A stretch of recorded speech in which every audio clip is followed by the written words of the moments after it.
Hi guys, welcome to Richard Cabile YouTube channel. In today's video, I will teach you how to change lock screen password in your Realme 5 mobile phones. Okay guys, but before we start, kindly subscribe to my YouTube channel by pressing the subscribe button and the bell to notify you if I have new videos. Okay guys, let's start.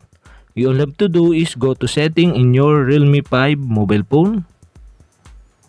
Okay guys, here in settings, scroll down and find the fingerprint, face and password. Okay, click this, and after that, okay, and fingerprint, face and password, you can see the lock screen password.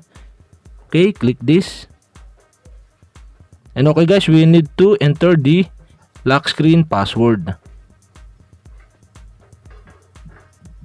And okay guys, after you enter the lock screen password, okay, here in lock screen password, there are two options. Okay, if you change your lock screen password, you all have to do is click the modify password.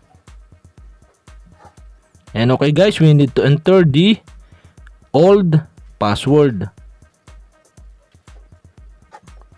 and after that, we need to enter the new password and verify the new password. And the pop-up will show, and okay, here, add fingerprint. Okay, unlock more quickly and securely with fingerprint recognition. Okay, you have to do is cancel. And okay guys, we have successfully changed the lock screen password of your Realme 5 mobile phone.